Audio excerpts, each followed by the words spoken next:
Witness the colossal boxing showdown nobody expected, live on Netflix.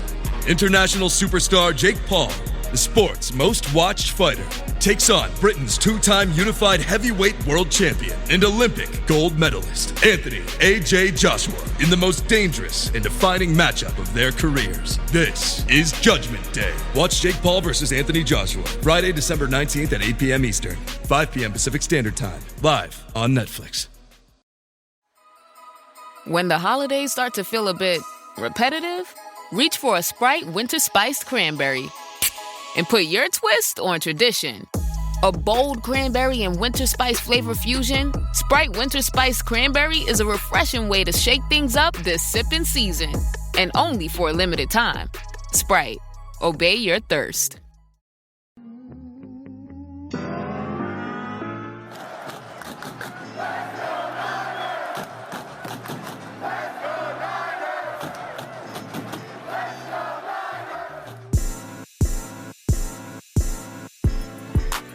Welcome into 49ers Access. My name is Sterling Bennett, and today we're going to preview a primetime Monday Night Football matchup between the San Francisco 49ers and the Indianapolis Colts, and these two teams are going in very different directions as we currently speak on Thursday afternoon, right before the Seahawks and Rams Thursday Night Football game. So maybe some context of the show does change, but really, it all comes down to San Francisco winning and hopefully the Colts losing on Monday. That said, the Niners are riding a 4-game winning streak. Meanwhile, the Colts are riding a 4-game losing streak. San Francisco's trying to keep pace in the hot NFC West, and maybe if all goes their way, be the 5th seed by the end of Week 16, or if really everything goes their way, still vying for the number 1 seed in the NFC playoff picture. Brock Purdy and the offense are coming off their best game of the season against that Titans' putrid defense, looking to keep things rolling.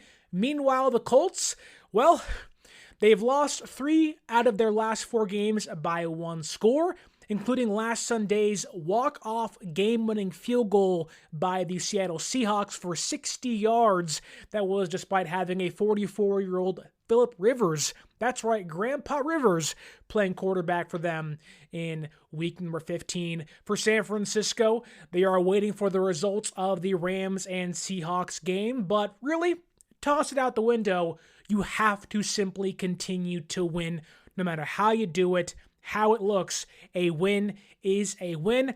Both these teams going in different directions, but both these teams still very much in the playoff hunt in their respective conferences. And with that said, let's get into Monday night's Niners versus Colts game and ask the question, will the San Francisco 49ers continue their hot streak and clinch an improbable playoff spot with all the injuries they have?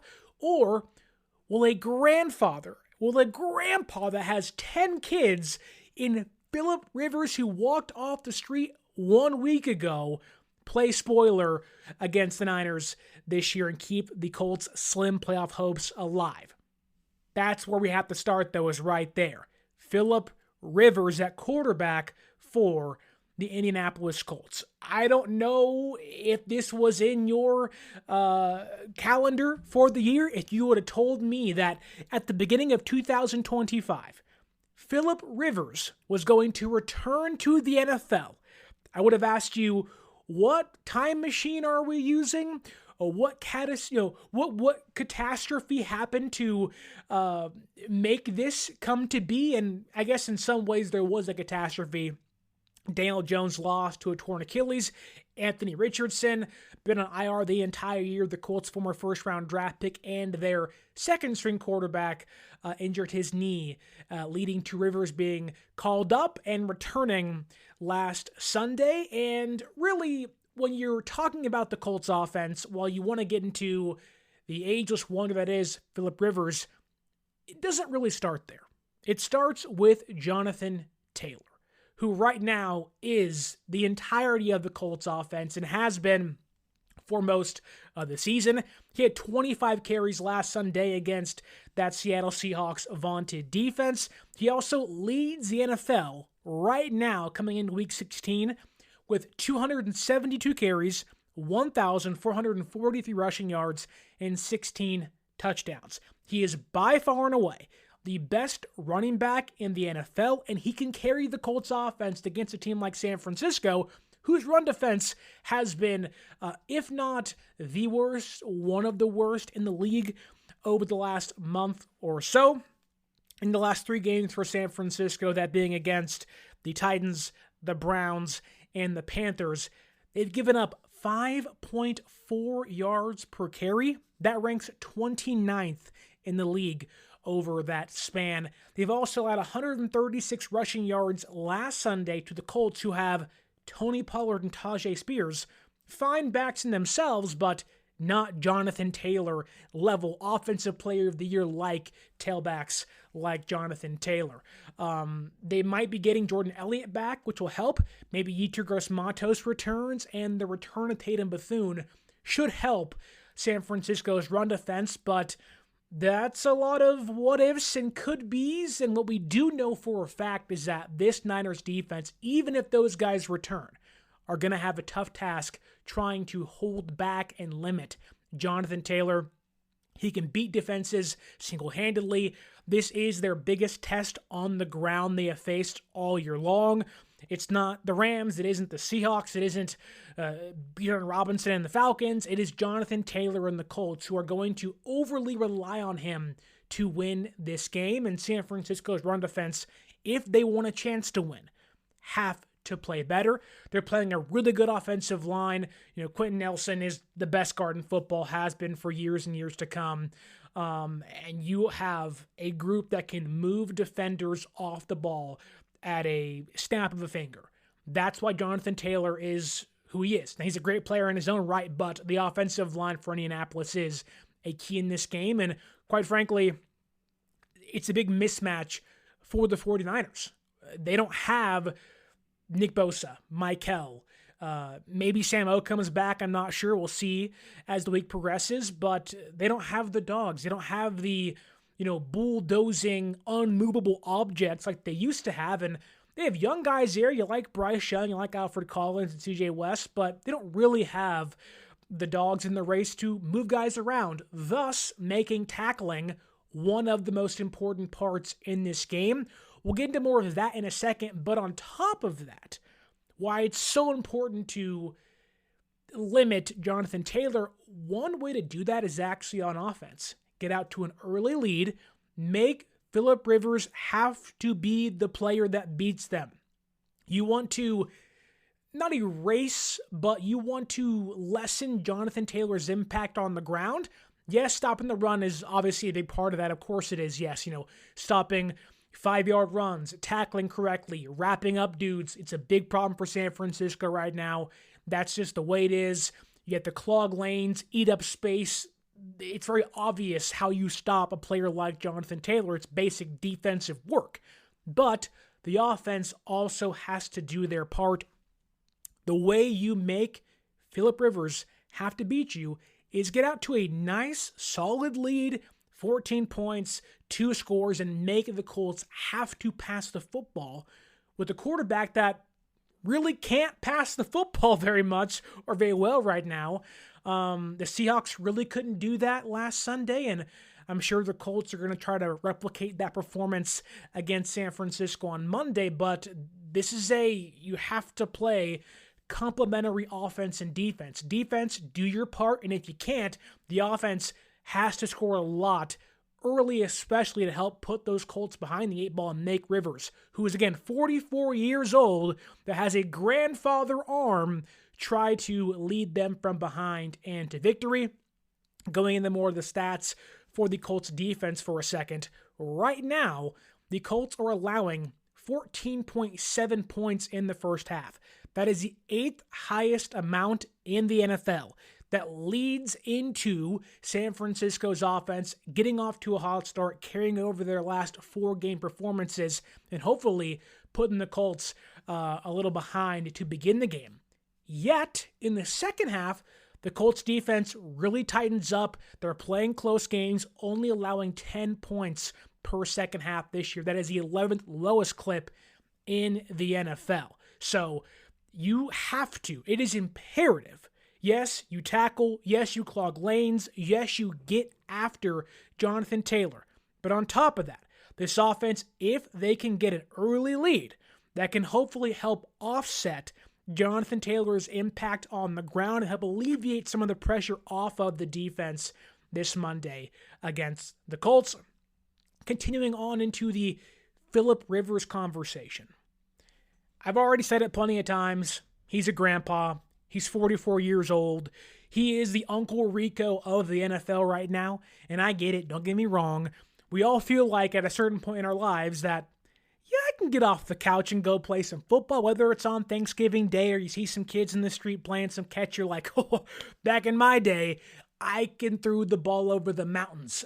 And you're like, oh, these kids didn't know me in my prime on the playground with the orange Nerf, kind of plastic wrapped, rubber wrapped Nerf ball. We're slinging that thing's 80 yards through the air.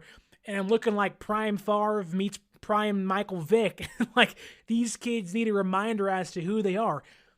That is not what Phillip Rivers is, but it's what he's trying to be for the Colts as they hope to kind of salvage what has been a really rough last month of the NFL season for them.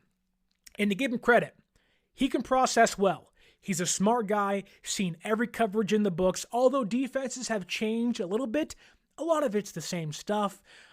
He's been in Niners meetings as late as 2022 in their Zooms when nobody knew about it besides Kyle Shanahan and company because they almost signed him when Garoppolo and Lance went down and they were unsure about Purdy's status that year.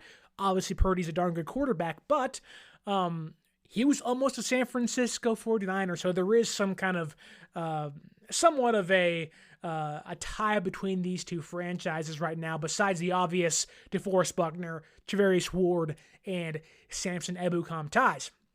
That said, Rivers, he can process well. He knows what the defense are going to throw at him because he's seen the entire thing. He's a guy that can win the mental game against you.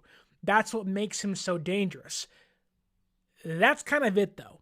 He's a fighter, he's a dog, he's a competitor, but he's also a statue. And he's not going to force the ball downfield. Last Sunday against the Seahawks, who are a much better defense in San Francisco, mind you, he only attempted 2 passes. 2 of his, 34 passes? No, 2 of his 26 passes last week were over 20-plus yards. They were both incomplete, and one of them was an interception.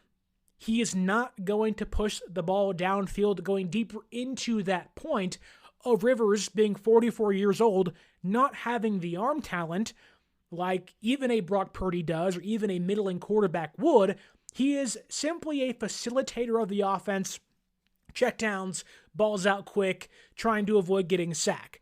He is the epitome of a game manager that doesn't mind being reckless at times simply because that's his nature. That said, balls under 10 air yards against the Seahawks last Sunday, Rivers 16 for 18, 87 yards and 1 touchdown. That is simply just dinking and dunking your way, trusting your offensive weapons, whether it's Josh Downs, Alec Pierce, Michael Pittman, Tyler Warren, Jonathan Taylor. It's like, hey, I'll get it to you, but lead us to a win.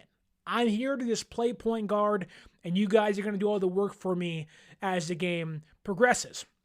Because passes over 10 air yards, including those 2 incompletions at attempts 20-plus yards downfield, Rivers, 2 for 8, 33 yards and 1 interception. He's not a guy that will test this young and unreliable San Francisco 49ers secondary. You saw last Sunday against the Titans. Even Cam Ward, who's not having a great year, but with the arm talent he has, he can force the ball downfield and make San Francisco's defense miss. He'll test them. He'll put them on their heels. He'll keep them on their toes. Rivers won't do that. And if he does, it'll be a floating duck like Peyton Manning, a la 2015 for the Broncos. There's nothing behind those throws. There's no zip. It is simply just dink and dunk of 5 yards, 10 yards, maybe if you're lucky. And beyond that, It's a hold your breath every single time he attempts it. Last Sunday against Seattle, the Colts averaged 3.8 yards per play. The expectation is against San Francisco's defense, it's probably going to go up around 4.5 yards per play. But a good thing for San Francisco was the Colts were 5 for 13 on third downs against the Seahawks. That is 38% on offense. That's not very good whatsoever. With Rivers at quarterback, if you can get these Colts into 3rd and longs, 3rd and 8s, 3rd and 7s, the odds they convert those are under 40%. And that's where this game has to be played. It all comes together, right? You get the Colts, you stop them on the run on 1st and 2nd down. Hopefully, fingers crossed, Niners defense can play better than last Sunday against the Titans. But on top of that, if you can get that early 14, 17-point lead maybe against the Colts, well, then you're relying on Rivers to help win the game for you if you are the Colts, and then setting yourself up for disaster on 3rd downs. It all comes together. It's a clear picture. It's like poetry. It rhymes, if you want to quote George Lucas. And it's great because while there is concerns about San Francisco's secondary, they're not playing great right now. Renardo Green regressed a lot against the Titans. Mustafa couldn't catch the broadside of the barn or cover one. They dropped 3 interceptions last Sunday against the Titans. Now, Rivers throws a much more catchable ball than Cam Ward does, but if you aren't going to convert those turnover opportunities, you at least want to face a quarterback that will not test you consistently like Ward would try for Tennessee. Rivers won't do that. So that concern, although it doesn't go out the window, it does lessen against a quarterback like Rivers. So really San Francisco's biggest Achilles heel, besides the run defense, is their safeties. I wouldn't expect that to be a major storyline of this game because Rivers simply can't test them on a consistent basis. And I think if they can at least put a fight up against Jonathan Taylor in the running game, put Rivers with the ball in his hands late in this game, that should bode well for San Francisco's defense. You talk about any quarterback in football, the last thing you want to do is put the ball in Mahomes' hands, Burrow's hands, Jackson's hands, Stafford's hands, Josh Allen's hands late in games. You want the ball in Rivers' hands almost throughout the entirety of this game if the Niners can tackle, because everything is going to be underneath to Warren, Pittman, Downs. Let them get yak, let them make guys misses. If you can wrap up, break down, we have seen this Niners secondary not do that continually the last couple weeks or so. I don't care if they were tired after the bye week. I don't care. This team has to find a way to play fundamental defense. In Walmart Sue time was ticking away. Only a few nights left till the big holiday. But last-minute gifters had no need to worry. Walmart Express Delivery got their gifts in a hurry. From Nintendo to Nespresso and Lego flowers, they could check off their lists in as fast as an hour. All of Newville, East, West, South, and North could order gifts up until 5 p.m. on December 24th. So this holiday, just do as the Who's do. With gift delivery this fast, they all gasped. From Walmart? Who knew? Subject to availability, terms and fees apply. If you can play fundamental defense, get back to the basics, and erase what was a terrible day against the Titans, San Francisco can win this game. Because if you're not going to have the ball pushed downfield against you consistently, because Rivers can't do it, and you're playing everything underneath you, that means you're loading the box, you're playing the run. And if you can tackle, then you should be set up for success, especially with how good your offense is playing. I'll say it a billion times, I'll say it again. San Francisco just needs to play bend, don't break defense against the Colts, and really the rest of the season. Now, it's easier said than done, but it's a lot easier against the Colts than against the Bears and against the Seahawks, who have quarterbacks that want to push the ball downfield. Like, Rivers is probably the last worst quarterback you're going to play all year, simply because of the age and the arm talent. Take advantage of that.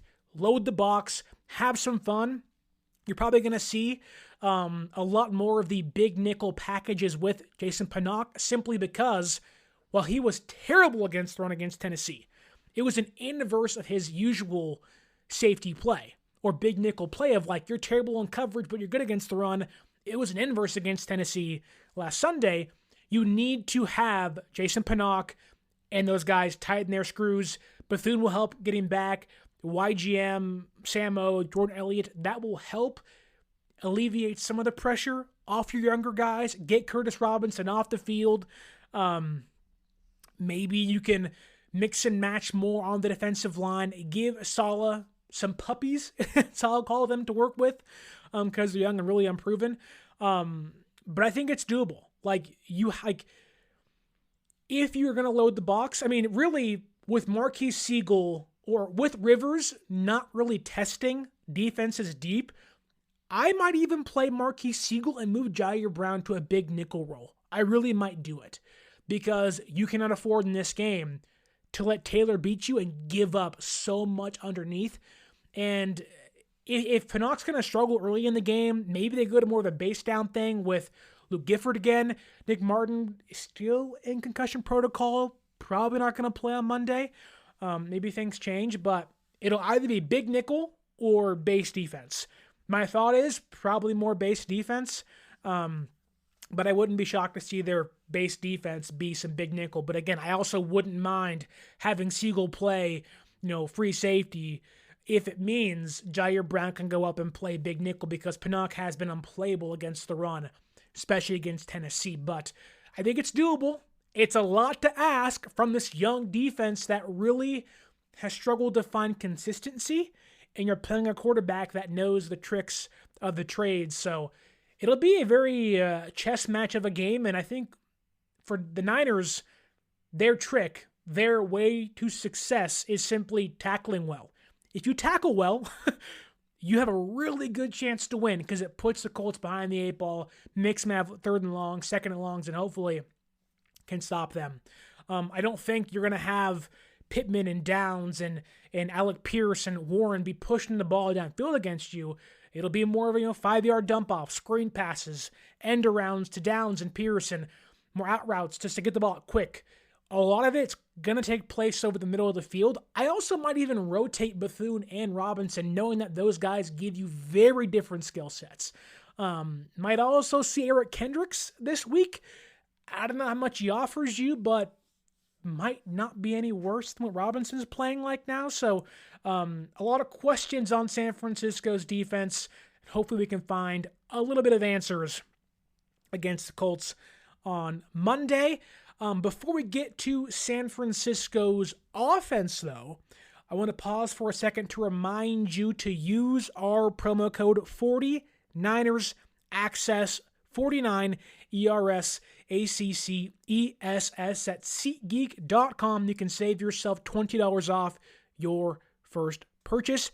Christmas is 7 days away, 1 week away. If you're looking for a last-minute Christmas gift, or it's someone's birthday coming up, go to SeatGeek.com. Buy them Niners, Seahawks, regular season finale tickets. Buy them Niners, Bears, Sunday night football tickets, and get them a discounted price while you're at it. Maybe go buy concert tickets. Baseball's gearing up. It's the MLB offseason, but you can get your tickets now, I believe, for spring training. Go to SeatGeek.com using promo code 49ersaccess, 49 ERS ACCESS for $20 off your first purchase. Discounts are the best thing ever. As someone who is a penny pincher and a tightwad, if I can get $20 off anything, and it's a good deal like SeatGeek usually is, I am there first in line. So do the same like me and use the promo code 49ersaccess and save yourself $20 off your first purchase. But okay, this is what you came here for. You know San Francisco's defense is mid. You know San Francisco's defense is maybe bad. You know San Francisco's defense is probably going to be the reason they don't win a lot of playoff games this year, but fingers crossed they can turn the tide before it's too late. But another thing you know is that San Francisco's offense holds the key to their success this Monday against the Colts and for the rest of the season. And I think, like the game against Tennessee last Sunday, this is where the Niners offense can keep rolling and hopefully overwhelm the Colts and keep that defense on their heels. And I want to give credit to the Colts first because they are a darn good run defense. They are a darn good run D. And I think for all of you out there, who sports bet and who gamble and who, have your, fantasy football playoff, games this weekend and going into Monday, I don't know if I'd play Christian McCaffrey. CMC didn't have a great game against Tennessee last Sunday. Got a touchdown, and I get that, and there was one reception for like 73 yards on the ground. It was a less than expected day from Christian McCaffrey, who should be this year's comeback player of the year. It better not be Phillip Rivers for the Colts, no matter how cool that story is. But I don't know if this game is going to be one where we're betting the over on Christian McCaffrey, whether it's yards, receptions, touches, because the Colts right now rank 6th in the NFL in yards allowed per game on the ground. But on top of that, after games against the Seahawks, the Jags, and the Texans, who aren't the best run offenses, the Jaguars are good, but Texans aren't, and the Seahawks are a weird offense to put your finger on, but they're allowing under 90 yards on the ground their last 3 weeks. They are holding good offenses like the Seahawks under 90 yards on the ground. They're holding good running backs like Travis Etienne to under 90 yards on the ground. And they are leading the NFL this season as a whole through 15 games, or weeks, by allowing only 3.7 yards per attempt. This does not bode well for Christian McCaffrey. It does not bode well for the San Francisco ground game, whether it is Brian Robinson or CMC.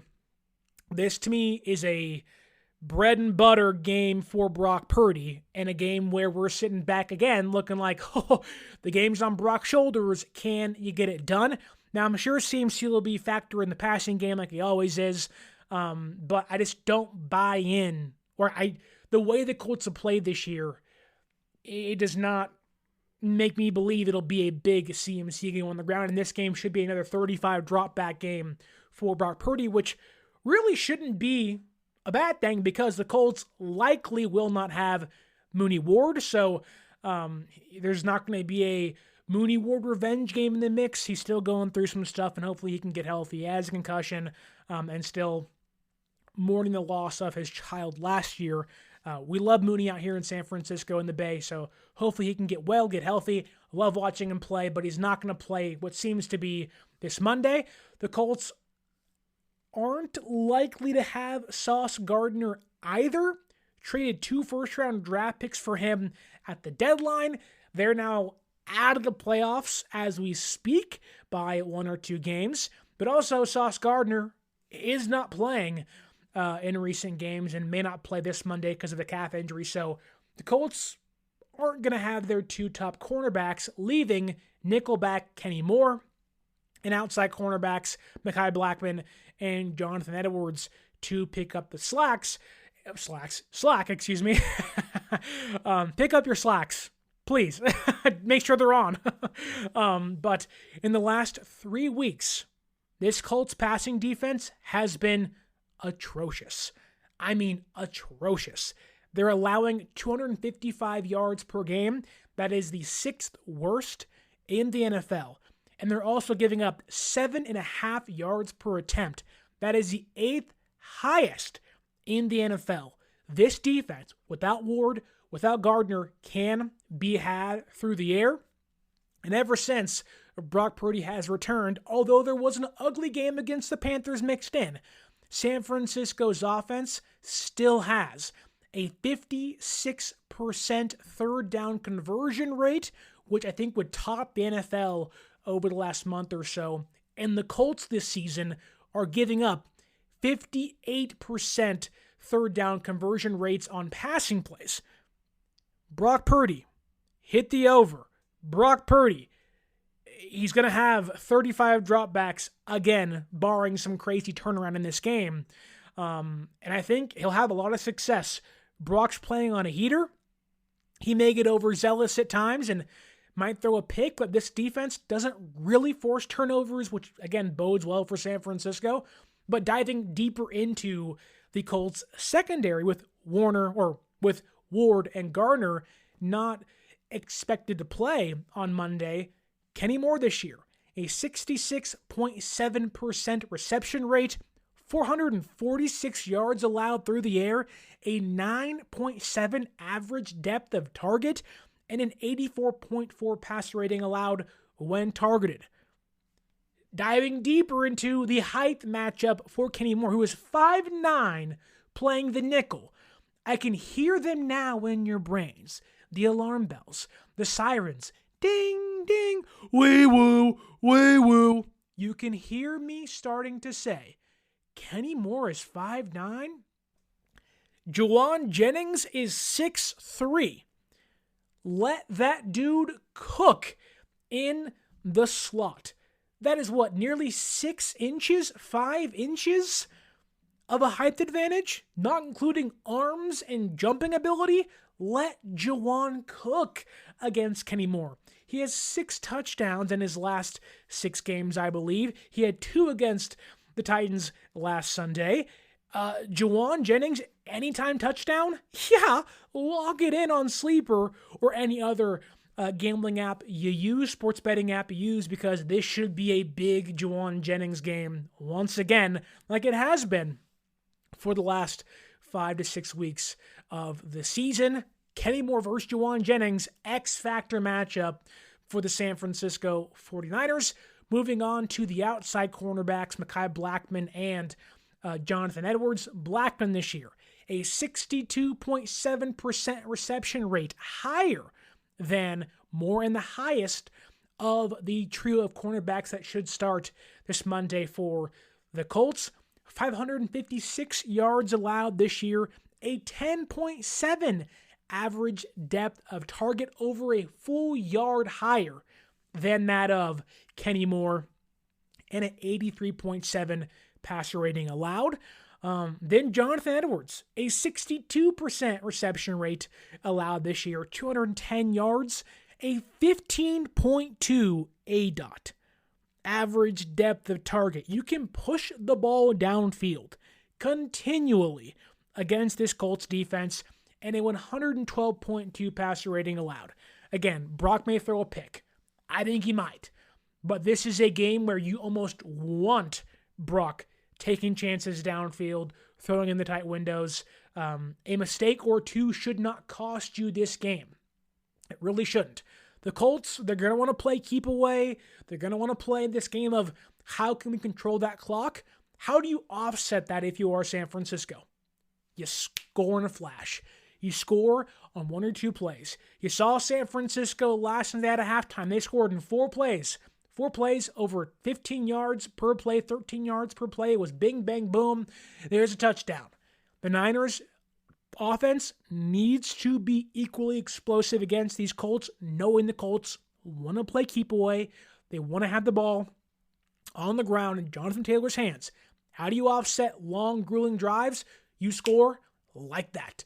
Now, I think San Francisco would also like to play a game of keep away, but because their run defense isn't very good and the rushing offense isn't good, that doesn't fare well for them in this one. But the other question is, okay, you have Juwan Jennings, a clear mismatch for San Francisco against that Colts defense. What is happening with Ricky Pearsall? Is he going to play? Is he not going to play? The answer is, we don't know. He has an ankle injury. I think it's a low ankle sprain, and he re-injured, or at least, bruised, dinged up his PCL injury. He's not going to practice today. He's not going to practice tomorrow, but there is a chance he does play on Monday against the Colts, and the extra day probably will help his status. But I'm going to work under the assumption he's not going to play because I don't think he actually will play this Monday. He might try, but the last thing you want is Pearsall to go out there like he did against Jacksonville, fall down, making a catch, hurt the knee again, out for a month and a half. I don't think he should play. You've seen San Francisco get Demarcus Robinson more involved in this game, or against the Titans last Sunday. You've seen Kendrick Bourne be a reliable piece for you. He needs one more yard for 500 this year, which is a big incentive for him. He'll probably get that against the Colts on Monday. I wouldn't play Pearsall. I get it. It's a big game, must-win game if you want to get into all playoff seeding stuff, and I totally get it. But you are probably going to be in the playoffs. The odds San Francisco loses 3 consecutive games and the Lions win 3 consecutive games feel pretty slim. Maybe I'm wrong there, but the odds, I think, would favor what I'm getting at right now is that not that you can afford to lose this game. I think you don't even need Pearsall to win this game. And I'd rather not risk his longevity or his ability to return knowing you're not getting Ayuk back to be your big separator. You saw what Pearsall can do against that Titans defense last Sunday. I don't want to lose him against the Bears and against the Seahawks, which that last game of the season could be a number 1 seed deciding victory or loss, or even come playoff time, which you might play the Rams, you might play the Bears, you might play the Packers, you might play the Seahawks, I don't know, you could play anybody, it seems like. And so I'd rather Pearsall be 98% than 65% trying to push through things against the Colts. I do think, though, Demarcus Robinson will have a bigger part of the game plan. You saw in that first quarter, that first half, he was getting the ball a lot. Then Pearsall came alive. Then Kittle came alive. Robinson was finally starting to show signs of the guy they signed him to be. And I think against the Colts, I think my bold prediction will be Purdy and Pearsall connect on a deep, or Purdy and Robinson, not Pearsall, connect on a deep pass this Monday against the Indianapolis defense. Again, you have 9.7, 10.7, 15.2 average depths of target, over 83.7 pass rating allowed on all 3 of their cornerbacks, including a 112 pass rating allowed. This Colts defense can be had without Ward and Sauce Gardner. I also think where Christian McCaffrey might play a big factor in this game, and really George Kittle will play a massive factor in this game, is the ability to get some yak on the outside.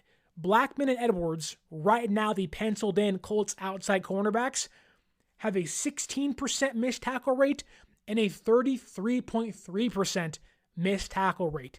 San Francisco wants to lower their head, knock dudes over, stiff-arm them, juke them, and make them miss. You can get to the outside, and you're likely not going to get tackled. You're 1/3 of the time, you are going to be able to break free from one, at least, Colts defender on the outside. So, This episode is presented by State Farm. Having insurance isn't the same as having State Farm. It's like needing the protection of an offensive guard on the football field, but getting an elementary school crossing guard. Sure, they're both guards, but you can only trust one to keep your quarterback safe when the game is on the line. So don't settle for just any insurance when there's State Farm. Like a good neighbor, State Farm is there. this is going to be a Kyle Shanahan game where it's like, how do you scheme up against this Colts defense? It'll be him and Shane Steichen basically saying, who's the better guy? The Colts have Lou Anarumo against Kyle Shanahan. I love Anarumo. Thought he was misrepresented in Cincinnati the last couple of years. Would have loved him in San Francisco. But Shanahan should be able to out-scheme him. Then you have Saleh against Steichen. That is a big matchup this Monday. I can't wait to watch in this game. But a lot of this game will come down to the Colts pass rush against San Francisco's offensive line, who right now at least won't have Spencer Burford. He didn't practice today. They got some good news on his ankle/knee injury, but as of now, you're looking back at Connor Colby playing left guard for San Francisco. Ben Barch is out for the rest of the year. It is Burford and it is Colby. And I wouldn't really want to play Connor Colby because he really struggled this year. I think he'll give you a better performance than what he was giving you in the middle of the season when they desperately needed those guys back, being Barch and Burford, but you just rather not play him for obvious reasons.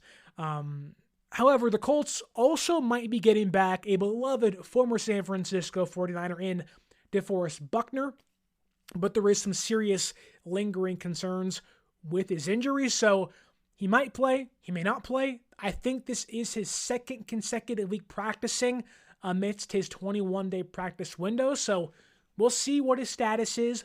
We're going to operate for the sake of this show as if he is playing this Monday, which will be a big aid for that Colts defense. I'm not sure if he'll have a full slate on his back, but if he's out there for 15 plays, 20 plays, he'll be a game-changing type of player for this Colts defense. What is good, though, for San Francisco is the Colts really don't have a number one, true edge rusher. They don't have Will Anderson. They don't have Daniel Hunter. They don't have, one of the elite guys. This is a more of a, not death by 1,000 cuts type of defense, but it is more of a all-encompassing 11th man style of defense. It's not Myles Garrett and everybody else. This is Buckner, Garner, Ward, Cross, Franklin, Kwity Paye, Lealatu. It's a bunch of dudes. Ebukam, it's a bunch of dudes that are good, above average, but besides Buckner, truly aren't elite at the position. That said, Lealatu, he's the closest thing they have to being that number one guy on the outside. He ranks 17th in pressures this year, I think, with 50 per PFF, and he has 9 sacks. So there is some counting stats to like. He has a 16% pass rush win rate. To kind of put that into perspective, that is along the lines of Bryce Huff and Josh Sweat. So he's kind of that B-tier edge rusher, which I think really goes into faring well for San Francisco with McKivitz and Trent. I don't see the Colts getting home very often against San Francisco's tackles, but again, they're going to have a kind of a death by 1,000 cuts. Ebukam, Kwity Paye, and then you go to the interior. Buckner's out there. Now, I don't know for how much, but he is their dominant interior force. And if you're saying it's Buckner against Connor Colby, there's a clear winner in that matchup a handful of times. But it's Neville Gallimore. It's guys that are just, a bunch of solid vets that they can get at you. They'll be a nuisance. It's, and I hope I say this name right. It is, I think it's Adetomaway, Adebayor. I hope that's correct. I'm sorry if it's not. But it's a bunch of veteran dudes that know how to play in the NFL, do their job well to an above-average clip, and can get the job done. And when you have Brendel and Pooney, and if Connor Colby, that doesn't fare well for San Francisco, or at least that could create some problems for them on the interior, which, again, you get pressure on Purdy. Mobility matters, right? You saw him last Sunday make some plays against Tennessee. He was going out there, putting the ball in dude's face, saying, you wish you had this, you wish you had this. Maybe it's me riding high and kind of being a homer, but I'm expecting a lot from Brock Purdy on Monday. Whether it's because I played against the Cardinals and against the Browns, now against Tennessee, you played 3 of your last 4 games extremely well, or at least, good, not great, bad, then good, then it was great against Tennessee. Kind of you are ascending as you get healthier and get back into the fold. I think that you have mobility, you can avoid some pressure. I don't trust the Colts edge rushers. And I think one major and the last factor into why I believe in San Francisco is going to win this game, outside of being a homer or a fan, is that George Kittle. George Kittle is a Hall of Famer. He is the 3rd greatest receiving threat in Niners history. And I think this will be another big George Kittle game. You saw last Sunday, 8 receptions, like 96 yards. I think that's going to continue against the Colts on Monday. This season against tight ends, the Colts are allowing a 67% completion rate, 635 yards, and 4 touchdowns. Rondé Gradson for the Chargers ate this defense up. San Francisco has their dude in Kittle that can eat a defense up by himself, and I think he'll do that this Monday against that defense. And a big reason for that is how bad these Colts linebackers are in coverage. Zaire Franklin, their number one dude, he has fallen off a cliff this season. Right now, through 15 weeks, he is the 9th worst graded coverage linebacker per PFF in the entire NFL. He's allowing nearly 80% of a target rate, 518 yards, and a 106 passer rating.